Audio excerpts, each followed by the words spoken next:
Cerrá los ojos. No vamos a meditar, vamos a volar, vamos a soñar, vamos a leer libros de todo tipo. Te voy a leer algunos fragmentos de esos libros y te voy a contar de qué se tratan, te los voy a reseñar y también vamos a meternos en la vida de sus autores. Bienvenido, esto es Descalza Leo, minutos, libros.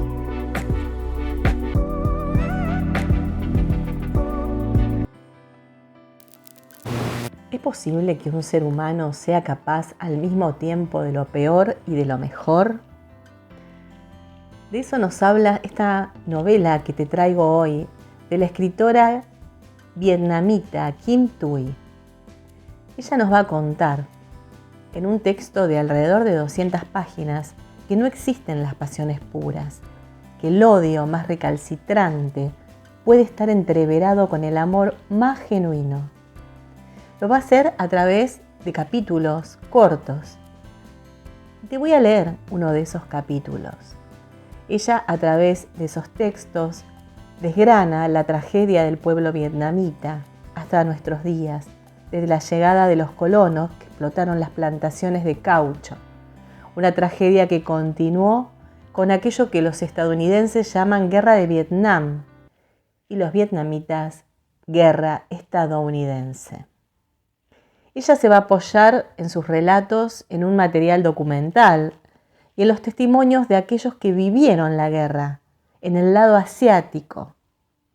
Thuy va a alternar las reflexiones sobre la historia, la identidad y el lenguaje. Y va a tejer un tapiz con los hilos de los destinos individuales de quienes sobrevivieron y sucumbieron a todas estas calamidades, a estas décadas de conflicto.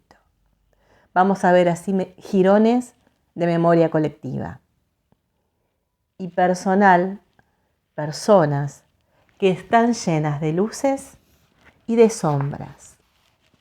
El texto que te voy a leer ahora se llama La criada y Alexandre.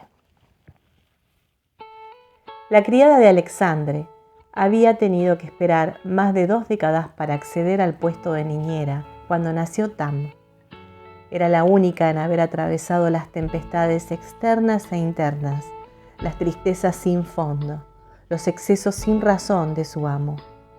Sabía leer la preocupación en el ruido de sus tacones contra el suelo.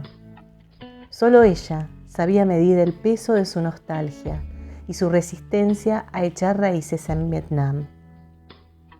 Al principio, él no se quitaba la chaqueta y se comportaba como un ingeniero ante sus predecesores de camisas entreabiertas, arrugadas y astrosas. Se obligaba a sentarse derecho en la silla para no irse de la lengua, como sus compatriotas. A diferencia de los propietarios, entrados en años, al principio hundía sus manos en la tierra roja para olerla al mismo tiempo que los indígenas.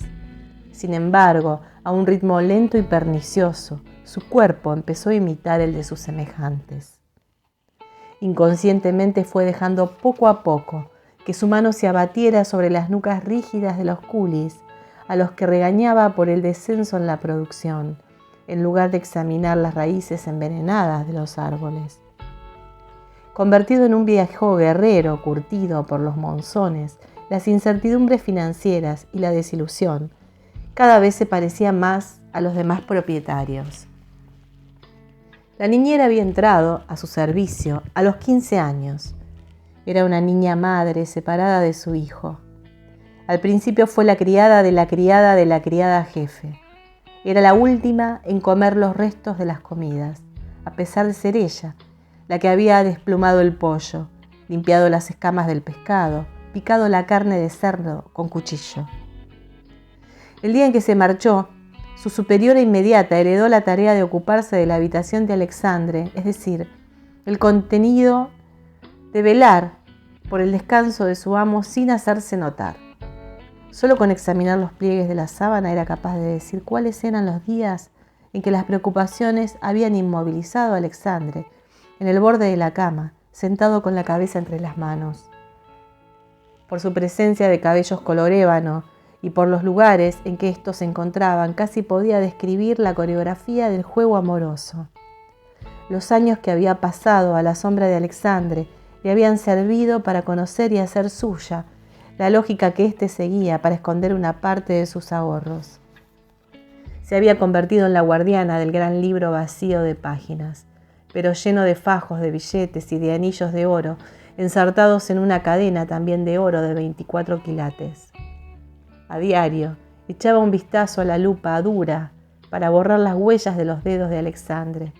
De ese modo, sería difícil que los ladrones distinguiesen ese volumen de los demás de la estantería. Era la sombra que seguía la sombra de Alexandre, su ángel guardián. Kim Thuy nació en Saigón en 1968 y abandonó Vietnam en una barcaza de refugiados a la edad de 10 años. Es una escritora que va a venir a la Argentina ahora en septiembre al Festival Internacional de Buenos Aires y que vive en Montreal, Canadá. Antes de publicar su primera novela, Ru, por Editorial Periférica en el año 2020, obtuvo un gran éxito internacional. Pero también desempeñó diversos oficios, fue costurera, intérprete, abogada. Sus novelas posteriores a Man fueron Man en 2016, Una mujer minúscula, Periférica, 2018, y también cosecharon críticas excelentes. Su obra fue traducida a numerosas lenguas. La historia que cuenta Kim Thuy en M es inmensa, pero ella la aborda en estos capítulos pequeños donde va a hacer brotar la gracia de lo insoportable. Así definió a su texto la revista Elle. Espero que te haya gustado esta recomendación y este texto que te leí de esta escritora vietnamita que nos acerca un poco a lo que es la guerra de Vietnam desde el otro lado, desde la otra voz, desde esa voz de los que no tienen voz. Ya que cuántas películas vimos norteamericanas hablando de la guerra de Vietnam. Nunca se cuenta el otro lado, ¿no? Bueno, Kim Thuy viene a la Argentina. Ahora, este mes, septiembre de 2024. No sé cuándo estás escuchando esto, pero va a estar en el Filba y vamos a escuchar su testimonio. Mientras tanto, nos quedan sus libros, nos queda su obra. Y una vez más, te invito a disfrutarla.